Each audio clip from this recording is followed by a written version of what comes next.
this is Hein Wagner and greetings from Sweden.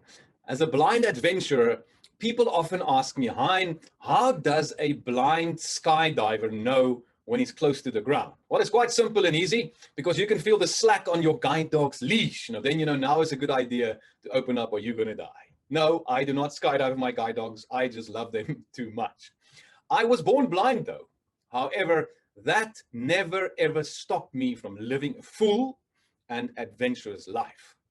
I've tackled a few adventures. I've sailed the Cape to Rio Yacht Race.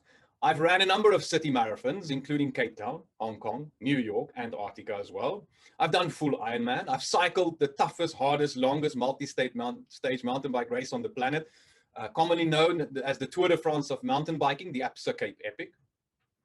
I have jumped out of aeroplanes. On 2 occasions, I broke the world blind land speed record, driving a car at faster than 320 kilometers an hour. I've had a very successful career in IT, and over the last 16 years, I've built a very successful international speaking business, inspiring people the world over. However, my single biggest personal achievement is accepting my blindness unconditionally. And today, I want to share with you a basic universal law that helped me to do so.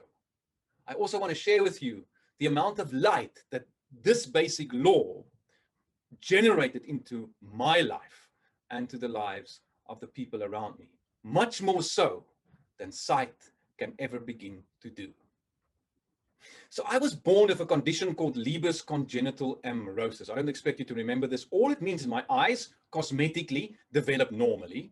The receptive cells in my retinas didn't develop at all during the birth process. That left me completely blind by birth. It also left my parents completely freaked out when they found out that I am blind. The doctors discovered this when I was 6 months old. There was no registered blindness in our family, so mom and dad did not know what to do. They did some research and they found a school north of Cape Town, where I grew up, about 100 kilometers north of Cape Town, that could cater for the all-inclusive needs of the blind. And at the age of 5, I experienced my second biggest traumatic experience when my parents decided to drop me off at blind school boarding house in Worcester, South Africa, 100 kilometers away from home. I couldn't believe that they did this to me.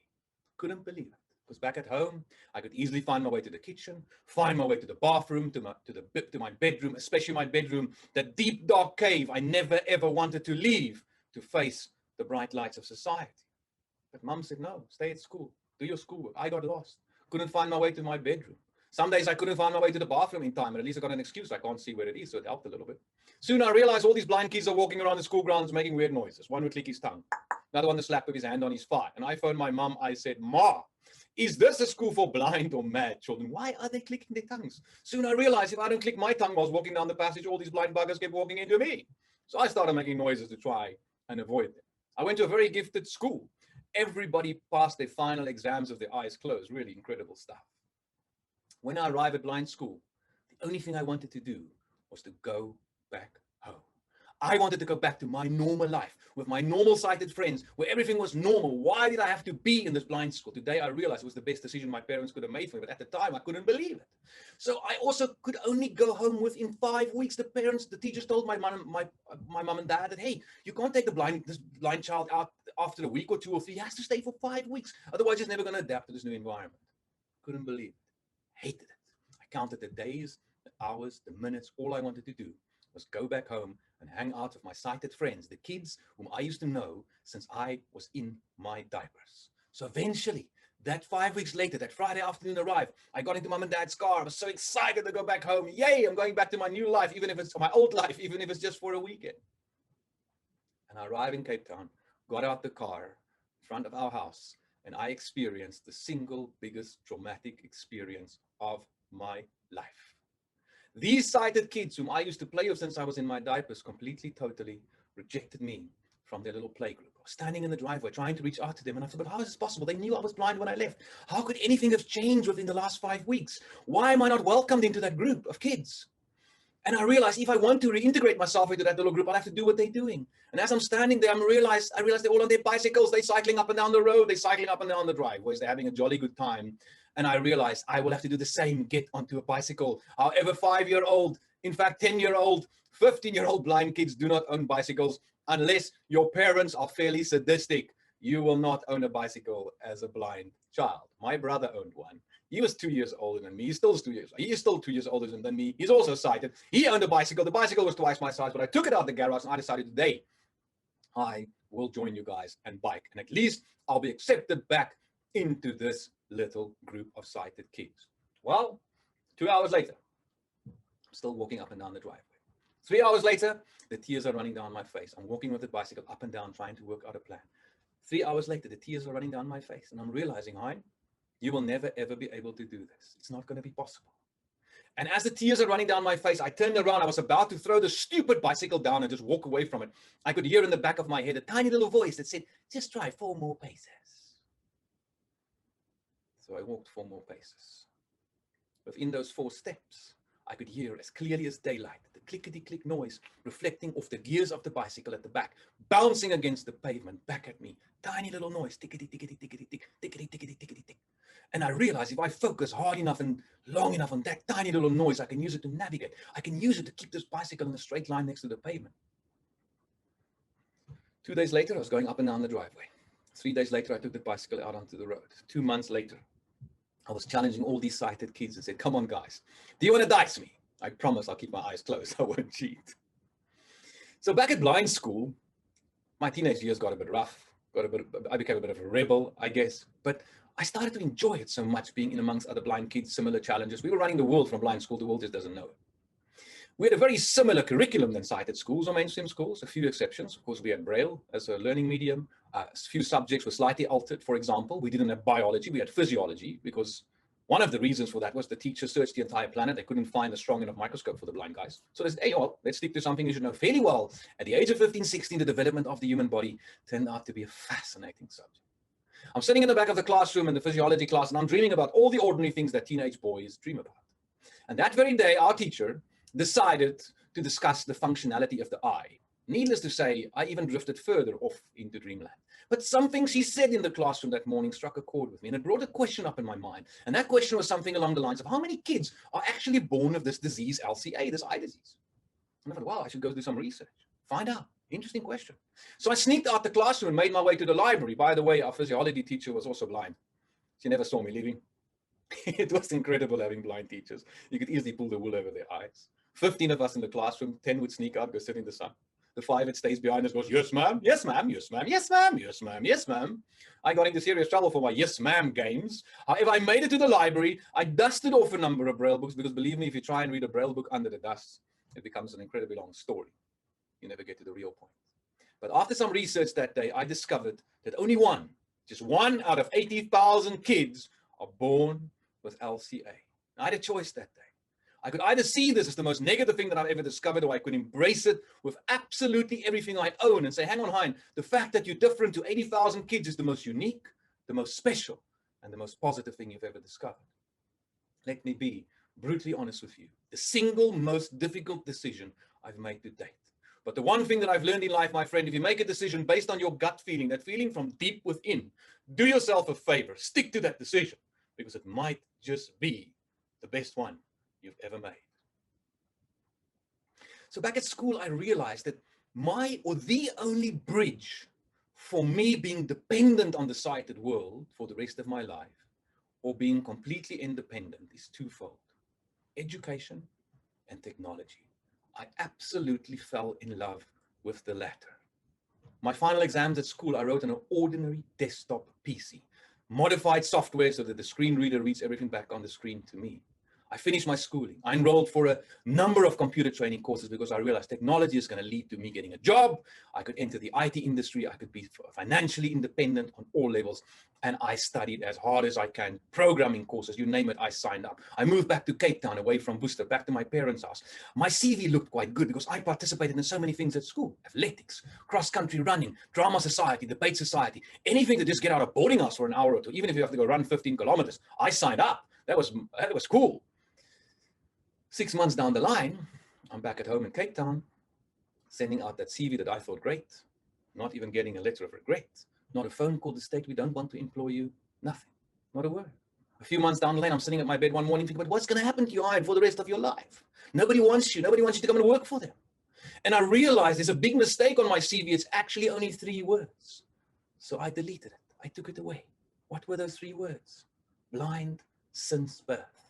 No more. I'm done. Don't want to do this anymore. So I deleted it, mailed out the same piece of paper. In 5 days, I had 4 interviews lined up in the CBD of Cape Town, and I felt super chuffed about it because none of those people knew there was a blind man on his way to these interviews.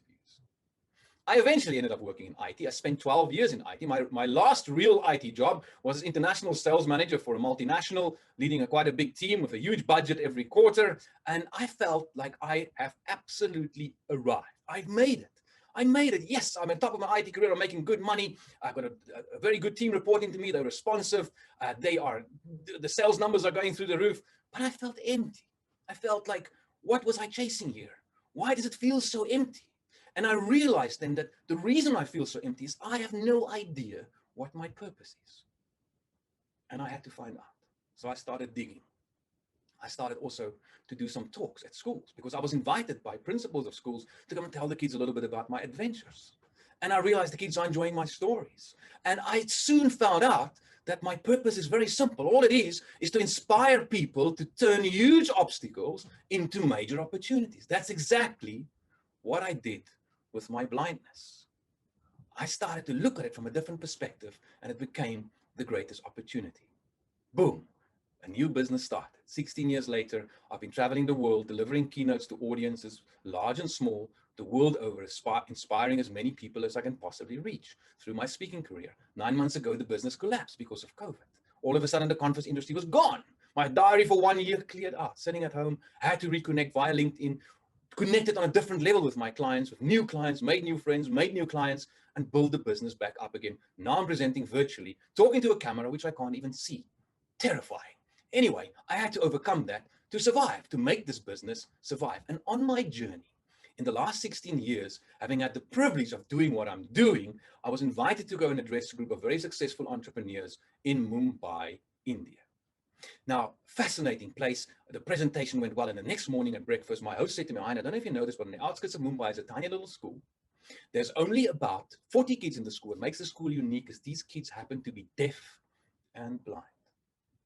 I want you to consider the implications of not being able to see and at the same time not being able to hear.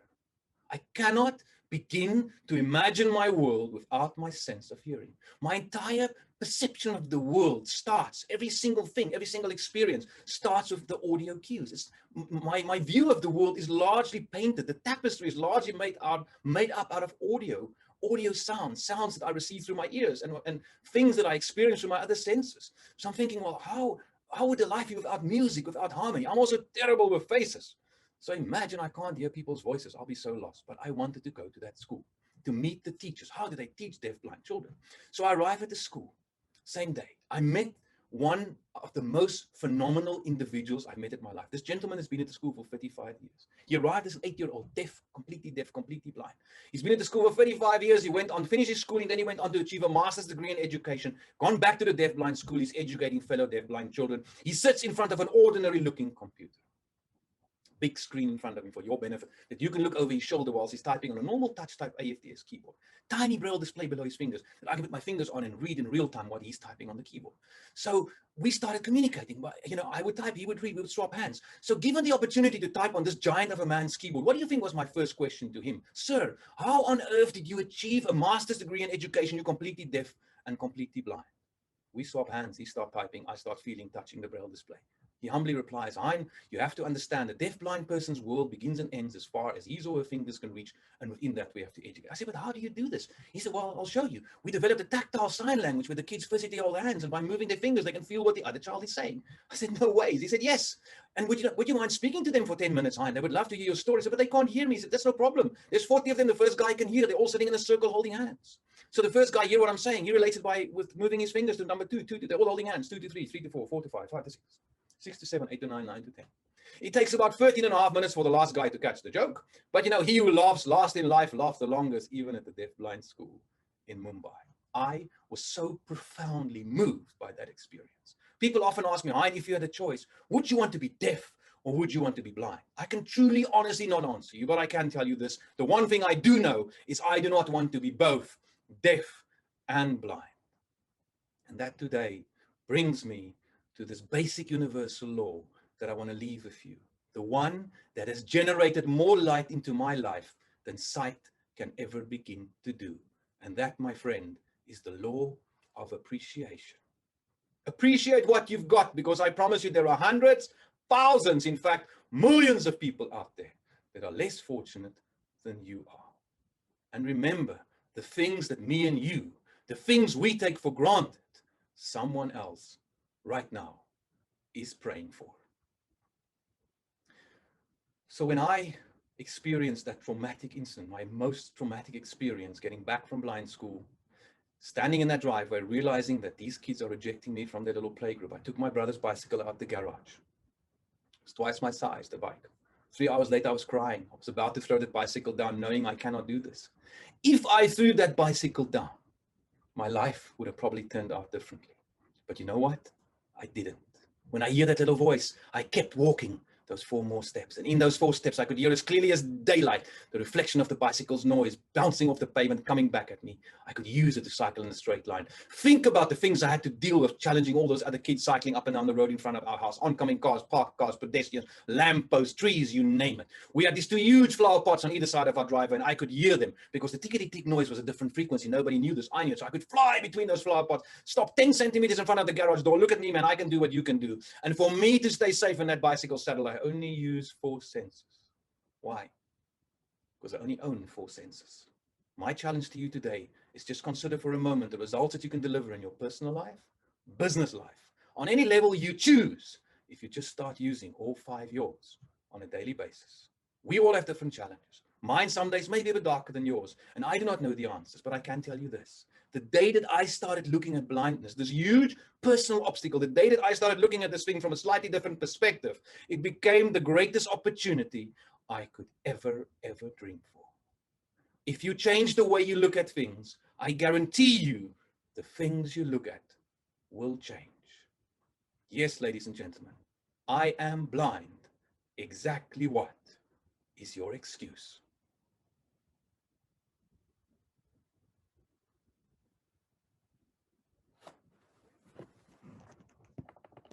Menu bar, meeting.